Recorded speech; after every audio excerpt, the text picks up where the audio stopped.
le marathon de signature de l'après-midi. Mais c'est un plaisir parce qu'il y a de bonnes énergies. Et une course qui était intéressante, du combat, de la bonne concentration. Après la moto qui limite quand même toujours, c'est normal parce que depuis le début de l'année, il n'y a pas eu l'évolution qu'on espérait. Donc pour l'instant, il faut se satisfaire de ce qu'on a et essayer de, on va dire, s'amuser à rendre ce package un peu lent le plus performant possible, comme si on jouait une victoire, un podium.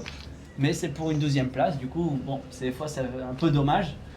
Et avec ça, je m'attendais que le public soit un peu déçu, un peu triste, peut-être à me dire « Ah, dommage, Johan !» Pas du tout. Depuis jeudi, un public de folie qui m'encourage, j'ai l'impression plus qu'avant. Et ça, c'est génial.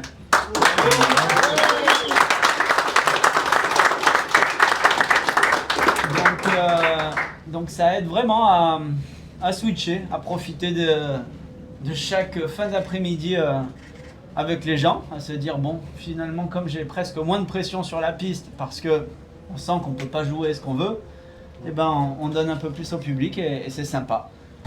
Et là, le fait d'être, voilà, chaque loge, chaque partenaire, Furigan, c'est français, il y a la loge en France et c'est le sponsor à vie, certainement. Donc, c'est pas certainement, c'est sûr en fait.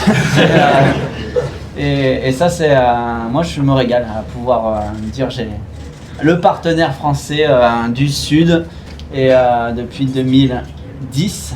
Ça c'est classe et je sais que ça, on s'est tapé dans la main avec David Segurin pour dire, bon, quel que soit le nombre d'années en MotoGP, mais si ça, ensuite après, je resterai un ambassadeur Furigan et moi ça c'est une fierté.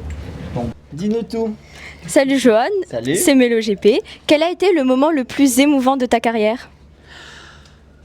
Plus émouvant de la carrière, ça a été le 2e titre mondial sur le podium en Malaisie. Là, j'ai pleuré. Et en Australie, on aurait cru que je puisse finalement presque me lâcher. Mais peut-être le fait de ne pas avoir eu l'hymne française, la Marseillaise, ça a un peu bloqué. Et après, presque, vu que c'était un samedi, il y avait encore de la concentration à voir le dimanche. Du coup, pas moyen de vraiment être dans l'émotion. Enfin, je profitais, j'étais soulagé. Mais celui où j'ai subi plus de pression, c'est le 2e titre mondial. Et quand j'ai été une 2e fois champion du monde, ça a été le plus émouvant. Merci beaucoup. Après une sprint assez intéressante à Jerez, penses-tu pouvoir te rapprocher du top 10 plus souvent et pourquoi pas quelques top 5 dans la saison ? J'espère. Il faut que la moto elle évolue parce que viser cet objectif avec la moto actuelle, c'est pas possible. Le top 5 de Jerez qui était jouable parce qu'il y avait eu énormément de chutes, donc faut pas se cacher derrière ça. C'était une occasion à prendre, mais j'ai chuté avec la chute de Morbidelli.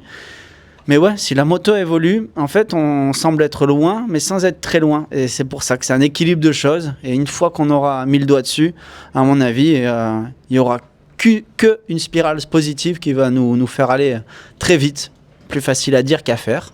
Mais j'espère, ouais, si on verra l'évolution selon les tests qu'on aura.